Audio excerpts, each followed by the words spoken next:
JTV ನ್ಯೂಸ್ಗೆ ಸ್ವಾಗತ. ಚಿಕ್ಕಬಾಣವರದಲ್ಲಿ ತಂದೆ ಮಗನ ನಿಗೂಢ ಸಾವಿನ ಪ್ರಕರಣಕ್ಕೆ ಇದೀಗ ಹೊಸ ತಿರುವು ಸಿಕ್ಕಿದೆ.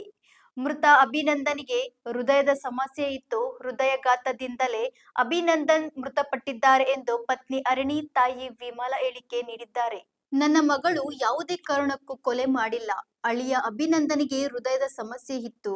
ಹೃದಯಾಘಾತವಾಗಿ ಅಭಿನಂದನ್ ಸಾವನ್ನಪ್ಪಿದ್ದಾರೆ. ಇನ್ನೊಂದೆಡೆ ಮೃತ ಅಭಿನಂದನ್ ವಿರುದ್ಧವೂ ಅನೈತಿಕ ಸಂಬಂಧದ ಆರೋಪ ಕೇಳಿ ಬಂದಿದೆ. ಹೀಗಾಗಿ ತಂದೆ ಮಗನ ಸಾವಿನ ನಿಜವಾದ ಕಾರಣವೇನು? ಇದು ಸಹಜ ಸಾವೇ ಅಥವಾ ಬೇರೆ ಯಾವುದಾದರೂ ಕಾರಣವಿದೆಯೇ ಎಂಬ ಪ್ರಶ್ನೆ ಇದೀಗ ಮೂಡಿದೆ. ನನ್ನ ಮಗಳು ಯಾವುದೇ ಕಾರಣಕ್ಕೂ ಕೊಲೆ ಮಾಡಿಲ್ಲ. ಪ್ರಕರಣದ ತನಿಖೆಯಿಂದಷ್ಟೇ ಸತ್ಯಾಂಶ ಹೊರ ಬರಬೇಕಿದೆ. ಸ್ಟಾರ್ಟಿಂಗ್ ಇಂದನು ಹದ್ದೂರಿಗೆ ಮದುವೆ ಮಾಡ್ಬೇಕು ಅಂದ್ರು ಮಾಡ್ಕೊಟ್ಟೆ. ಒಡವೆಗಳೆಲ್ಲ ಕೊಟ್ಟೆ. ಒಡವೆ ಎಲ್ಲ ಕೊಟ್ಟು ಮದುವೆ ಮಾಡಿದೆ. 1 ವರ್ಷ ಚೆನ್ನಾಗಿತ್ತು. ಮಗು ಆಗೋವರೆಗೂ ಚೆನ್ನಾಗಿತ್ತು. ಮಗು ಆದ್ಮೇಲೆ ಅವ್ನಿಗೆ ಅಫೇರ್ ಆಯ್ತು ಯಾವ್ದೋ ಹುಡುಗಿ ಜೊತೆಲಿ. ಅಭಿಗೇನೆ 2-3 ಸರಿ ದಂಡಿಸಿದ್ಲು. ಹಿಂಗ್ ಮಾಡೋ ಸರಿ ಇಲ್ಲ, ನನ್ಗಿಂತ ಹುಡುಗಿ ಬೇಕಾ ಅಂದ್ಲು. ತುಂಬಾನೇ ನೋವು ಮಾಡ್ತಿದ್ಲು. ಅದೆಲ್ಲ ಆದ್ಮೇಲೆ ಏನ್ ಮಾಡಿದ್ಲು, ಅಫೇರ್ ಇತ್ತಲ್ಲ, ಅಫೇರ್ ಇದ್ದಾಗ ಏನ್ ಮಾಡಿದ್ಲು, ಹೇಳಿ ಸಾಕಾಯ್ತು. ಮನೆಗೆ ಒಂದ್ ದಿವಸ ಬಂದು ನಮ್ಮ ಮನೆಗೆ ಹಿಂಗಿದೆ ಕಣಮ್ಮ ಅಂದ್ಬಿಟ್ಟು ಅವ್ರ ಅಮ್ಮನೂ ಅವ್ರ ಅಜ್ಜಿನೂ ಕರೆಸ್ತೇನೆ ನನ್ನ ತಮ್ಮನ ಮನೆಗೆ ಕರೆಸಿ, ನಿಂಗೆಲ್ಲ ಮಾಡೋ ಸರಿ ಇಲ್ಲ, ನೀನ್ ಸರಿ ಇದೆ ಮಾಡಿದ್ವು. ತಪ್ಪಾಯ್ತು ಅಂತ ಕಾಲಿಡ್ಕಂಡ. ಅವ್ರ ಅಜ್ಜಿ ಅವ್ರ ಅಮ್ಮನ ಮುಂದೆನೆ ಕಾಲಿಡ್ಕಂಡ. ತಪ್ಪಾಯ್ತು ಇದ್ಮೇಲೆ ಮಾಡಲ್ಲ ಅಂತ ಅಂದ್ಬಿಟ್ಟು. ಇದೇನಾಯ್ತು ಅಂತಂದ್ರೆ ಒಂದ್ ದಿವಸ ಅಲ್ಲ, 1 ವರ್ಷದಿಂದ ಕೊಟ್ಟರೋ ಹಿಂಸೆಗಳೆಲ್ಲ ಇವ್ರ ಅಮ್ಮನಲ್ಲಿ ಅವ್ರ ಅಮ್ಮನೂ ಅದೇ ಗೋಳೆ. ಒಡವೆಗಳು ಮಡಿಕತ್ತೀನಿ. ಅವ್ರು ಹೈದರಾಬಾದ್ ಟ್ರಿಪ್ ಹೋಗೋರು, ವರ್ಷಕ್ಕೊಂದ್ಸಲ ಟ್ರಿಪ್ ಹೋಗಿದ್ರು. ಒಡವೆ ಇಸ್ಕೊಡು ನಾನ್ ಮಾಡ್ಸಿದ್ ಒಡವೆನ ಅವ್ರು ಕೇಳಕ್ಕೆ ಏನ್ ರೈಟ್ಸ್ ಇದೆ? ಏನ್ ರೇಟ್ಸ್ ಇದೆ? ಒಡವೆ ಇಸ್ಕೊಡು. ಆಯ್ತು, ಏನೊಂದು ನಿಮ್ಮ ಅಮ್ಮನ ಮೇಲೆ ತೆಗೆಸ್ಕೋಬಾ. ಇವತ್ತರೆಗೂ ಸರ್ ಅವಳು ಬಟ್ಟೆ ಬರಿಯಿಂದ ಹಿಡಿದು ತಿನ್ನೋ ತಿಂಡಿಯಿಂದ ಹಿಡಿದು ನಾನೇ ದುಡ್ಡು ಹಾಕೋದು ಸರ್, ನಾನೇ ತಗೊಳ್ಳೋದು. ಅವ್ರದ್ದು ಏನಿಲ್ಲ. 80,000 ರೂಪಾಯಿ ತಕ್ಕ ಸಂಬಳ ಬರುತ್ತೆ ಸರ್. ಇಲ್ಲ, ಅವ್ರ ಅಮ್ಮ ಊರು ತುಂಬಾ ಸಾಲ. ಅವ್ರ ಅಮ್ಮ ಒಂದು ಊರು ತುಂಬಾ ತೂತು. ಅವ್ರ ಅಮ್ಮ ಮಾತಾಡ್ತಾರೆ ಒಂದೊಂದಲ್ಲ ಅವ್ರ ಅಮ್ಮನ ಮಾತುಗಳು. ಊರು ತುಂಬಾ ಸಾಲ. ಆಯ್ತು, ಅವ್ರೇನೋ ಮಾಡ್ಕೊಳ್ಳಿ, ಅವ್ರ ಮನೆಯವ್ರು ಏನೋ ಮಾಡ್ಕೊಳ್ಳಿ. ನಾನು ಅಂದೆ ನನ್ನ ಮಗಳಿಗೆ, ಅವ್ರ ಮನೆ ವಿಚಾರ ನಿನ್ ಬೇಡ. ಅವ್ರ ಅಪ್ಪ ಅಮ್ಮನ್ನು ಅವ್ರ ತಾಯಿನ ಏನಾರ ಮಾಡ್ಕೊಳ್ಳಿ, ವ್ಯವಹಾರಕ್ಕೆ ತಲೆ ಹಾಕ್ಬೇಡ. ಊಟ ಸಿಕ್ತಾ ಸಾಕು. ಇದನ್ ಮಾಡ್ಬೇಡ, ಅದನ್ ಮಾಡ್ಬೇಡ. ಇದೇನೆ ಅವ್ರ ಅಜ್ಜಿ ಅವಳ ನಾದ್ನಿ ಅವಳಲ್ಲ ಸರ್, ಅವಳು ಜ್ಯೋತಿ ಅವಳು. ಅವರಿಂದ ಅವ್ರ ಮೇಲೆ ಜಗಳ ಹತ್ತೂರಿತಾಯ್ತು. ಇವಳಿಗೆ ಏನೂ ಗೊತ್ತಾಗ್ತಿರಲ್ಲ, ಇನ್ನೋಸೆಂಟ್. ಚಿಕ್ಕದ್ರಲ್ಲೇ ಮದುವೆ ಮಾಡಿದೆ. ನನಗೆ ಹೆಲ್ತಿ ಇಶ್ಯೂಸ್ ಅಂದ್ಬಿಟ್ಟು ಚಿಕ್ಕದ್ರಲ್ಲಿ ಮದುವೆ ಮಾಡಿದ್ಮೇಲೆ ಆ ಜ್ಯೋತಿ ಬಂದದ್ದು. ಅವ್ರು ಬಂದು ಹುಳಿಟ್ಟವ್ರು.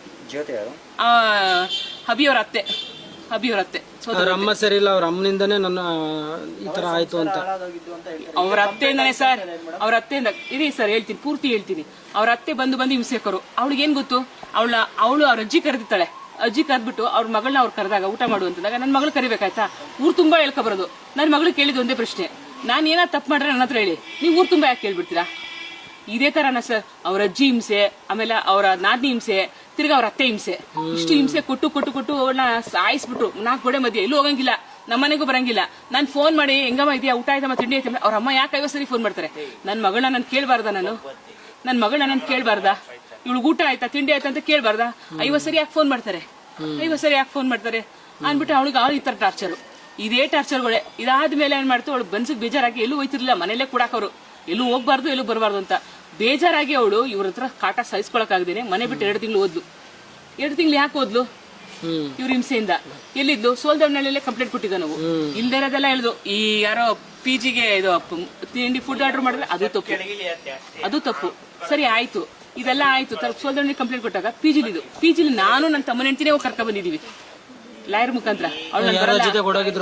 ಸರ್ ಇಲ್ಲ ಸರ್, ಸುಳ್ಳು ಸರ್, 100% ಭಾಗ ಸುಳ್ಳು. ಅವ್ಳು PGಲಿದ್ದು. ಬೇಕಾದ್ರೆ PG ಕರ್ಕೊಂಡು ತೋರಿಸ್ತೀನಿ. ಅವ್ಳು ಕಾಲೇಜ್ ತೆಗಿಲಿ, ನಮ್ ಕಾಲೇಜ್ ತೆಗಿಲಿ, ಎಲ್ಲಾರ್ದು ತೆಗಿಲಿ. 10 ವರ್ಷದಿಂದ ತೆಗಿಲಿ, ಬೇಕಾದ್ರೆ 6 ವರ್ಷದಿಂದ ಮದುವೆ ಮಾಡಿದಾಗ ತೆಗಿಲಿ. ಮಗನ್ನ ಎಲ್ಲೂ ಬಿಡ್ತಿರ್ಲಿಲ್ಲ ನಾವು. ರಾಜ ನೋಡ್ಕೋತಿದ್ದು. ಬಂದು ಮನೆಗೆ ಬಂದ್ಮೇಲೆ ನಾನು ಬರಲ್ಲ, ನಾನು ಮಾತಾಡ್ಸಲ್ಲ, ನಾನು ಡೈವರ್ಸ್ ಕೊಟ್ಬಿಡು, ನನ್ ಇವನ ಹತ್ರ ಆಗಲ್ಲ ಇರೋದಕ್ಕೆ, ಮನ್ಸು ಅಷ್ಟೊಂದು ಹೊಡೆದಾಗಿದೆ ಎಂದು. ನಾವು ಸಮಾಧಾನ ಆಗ್ಲಿ ಅಂತ 1 ವರ್ಷ ಸಮಾಧಾನ ಮಾಡಿದ್ರು. ಕೊನೆಗೆ ಇಲ್ಲಮ್ಮ, ನಾನು ಚೆನ್ನಾಗಿ ನೋಡ್ಕೋತೀನಿ, ನಾನು ಇನ್ನೊಂದ್ಸರಿ ಯಾವಳ ಸವಾಸನ ಮಾಡಲ್ಲ, ನಾನು ಹೋಗಲ್ಲ, ನಾನು ನಿಂದಮ್ಮ ಯಾ ಅಂತ ಅಂದ್ಬಿಟ್ಟು ಕಾಲೆಲ್ಲ ಕಟ್ಕೊಂಡ್ರು. ಕರ್ಸ್ರಿ, ಎಲ್ಲಾರನ್ನೂ ಕರ್ಸ್ರಿ ಅಂತಂದ ನಾವು ಮಾತುಕತೆಗೆ. ಯಾರು ಅವ್ರ ನಾದ್ನಿ, ನಾವು ಎಲ್ಲರೂ ಮಾತಾಡೇ ಕಳಿಸ್ತೀವಿ ನಾವು ಅಂತಂದು. ಅವ್ರ ಅಮ್ಮ ಅವ್ರ ಗಂಡ ಇಬ್ಬರೇ ಬಂದವ್ರು ಕರ್ಕೊಂಡು ಹೋಗಕ್ಕೆ ಬಂದು ಸಮಾಧಾನ ಮಾಡ್ಕೊಂಡು ಅವಳು ಹೇಳಿದ್ಲು, ನನ್ನ ಮನಸ್ಸು ಸಮಾಧಾನ ಆಗೋವರೆಗೂ ನಮ್ಮಿಬ್ರು ದೂರನೇ ಇರೋಣ. ಹೌದು, ಒಪ್ಪತ್ತೀನಿ ಅದನ್ನ. ಆಯ್ತು ಹಂಗೆ ಇರು ಅನ್ಕೊಂಡ್ರು. ಸಣ್ಣ ಪುಟ್ಟ ಜಗಳಗಳು. ಮೊನ್ನೆ ಹೋದ್ವಾರ ಬಂದು ಸರಿ ಮಾಡಿದೀನಿ ಸರ್. ಕೇಳಿದೀನಿ ಅವ್ರ ಅತ್ತೆ, ಯಾಕೆ ಕರ್ಕ ಬಂದಿ ನೀನು? ಅವಳು ಅಲ್ಲೇ ಬಿಡ್ಬೇಕಾಗಿತ್ತು. ನೀನ್ ಇದ್ರೆ ಇರು, ಹೋದ್ರೆ ಹೋಗು, ಮನೆಯಿಂದ ಎಳ್ಕೊಳಕ್ ಆಚೆ ಬಿಡ್ತೀನಿ. ಭಾನುವಾರ ಶನಿವಾರ ನೈಟ್ ಆಗಿದ್ದು. ಹೇಳ್ಕೊಳಕ್ ಯಾಕಪ್ಪ ಆಚೆ ಬಿಡ್ತೀಯಾ? ಅಂತವ್ನು ಯಾಕಪ್ಪ ಕರ್ಕ ಬಂದಿ ನೀನು? ಬಂದಿದೆ ಭಾನುವಾರ ಬಂದು ಕೇಳಿದೆ. ಅಲ್ಲ, ನಿಮ್ಗೆ ಇಷ್ಟ ಇಲ್ಲ, ಕರ್ಕ ಬರಕ್ ಇಷ್ಟ ಇಲ್ಲ ಅಂದ್ಮೇಲೆ ಯಾಕೆ ಕರ್ಕ ಬಂದ್ರಿ ನೀವು? ಯಾರನ್ನ ಭಾಗ್ಯಮಂತ್ ಕೇಳಿದೆ, ಯಾಕೆ ಕರ್ಕೊಂಡ್ ಬಂದ್ರಿ ನೀವು? ಹಂಗಲ್ಲ ವಿಮ್ಲಾ, ಊಟ ಕೊಟ್ಟಿಲ್ಲ. ಅವಳೇನಂದು, ನೀವಿಬ್ರು ಮಾತಾಡ್ತಾ ಕೂತಿದ್ರಿ, ನಂಗೆ ಹೊಟ್ಟೆ ಸಿತೈತಿ ಊಟ ಇಲ್ವಂತೆ. ಅವ್ರಿಗೆ ಹೊಟ್ಟೆ ಸಿದ್ರೆ ಊಟ ಮಾಡಂಗಿಲ್ಲ. ನಿನ್ನೆ ರಾತ್ರಿ ಏನಾಗಿರ್ಬೋದು ಸರ್? ನಿನ್ನೆ ರಾತ್ರಿ ಏನಾಗಿದೆ ಗೊತ್ತಿಲ್ಲ. ರಾತ್ರಿ ಇಬ್ರು ಬಂದ್ರು ಮನೆಗೆ. ಇಬ್ರು ಮನೆಗೆ ಬಂದ್ಮೇಲೆ 9:30 ನಾನು ಫೋನ್ ಮಾಡಿದೆ, ಹೋದ್ರಮ್ಮ ಅಂತಂದೆ. ತಲುಪ್ತೆ ನನ್ನ ಮನೆಗೆ ಅಂತಂದ್ಲು. ಸರಿ ಆಯ್ತು. ಅವಳು ಊಟ ಮಾಡಿದ್ವಿ, ಎಲ್ಲ ಊಟ ಮಾಡಿದ್ರಲ್ಲ. ಅವಳೋಗಿ 9:30 ನಿದ್ದೆ ಬರ್ತೈತೆ ಅಂತ ಅವ್ಳು ಮಲ್ಕೊಂಡ್ಲಿ. ಇವ್ರು 10 ಗಂಟೆ ಬಿಗ್ ಬಾಸ್ ನೋಡ್ತಿದ್ರಂತೆ. 10 ಗಂಟೆ ಆದ್ಮೇಲೆ ಅವ್ರು ಬಾಕ್ಲಾಕೊಂಡೋಗಿ ಮಲಗವ್ರೆ. ಅದಾದ್ಮೇಲೆ ಏನಾಗುತ್ತೆ ಗೊತ್ತಿಲ್ಲ. ತಿರ್ಗಿ ಬೆಳಗ್ಗೆ ಎದ್ದಾಗ ಇವಳು ಎದೊಳ್ತಾ ಇಲ್ಲ, ಈಗ ಪಾಪು ಮೇಲೆ ಅಭಿ ಮಲ್ಕೊಂಡ್ಬಿಟ್ಟವ್ರೆ, ಎದೊಳ್ತಾ ಇಲ್ಲ ಅಂತ ನನಗೆ 6:30 ಫೋನ್ ಮಾಡಿದ್ಲು.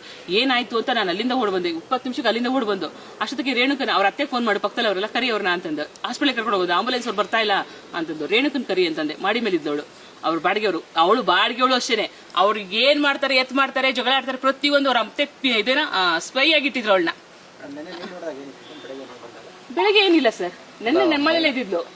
ಮೈ ಮೇಲೆಲ್ಲ ಗಾಯಗಳು ಗಾಯಗಳಿದು. ಗಾಯ ಅಂದ್ರೆ ಇಲ್ಲೊಂಚೂರು ಏನ್ ಏಟಾಗಿದ್ದು, ಮೂಗ್ ಮೇಲೆ ಏಟಾಗಿತ್ತು, ಕಿವಿದು ಗಾಯ ಆಗಿತ್ತು ಸರ್, ಆಪರೇಷನ್ ಆಗಿತ್ತು. ಬಹುಶಃ ಏನಾಗಿದೆ ನನಗೂ ಗೊತ್ತಿಲ್ಲ. ಅದ್ರ ರಿಪೋರ್ಟ್ ಏನ್ ಬರುತ್ತೋ ನಾವು ವಾಸ್ತವತೆ ನಂಬ್ತೀವಿ. ತೊಂದ್ರೆ ಅಂತೂ ಇದ್ ಮಾಡಿಲ್ಲ.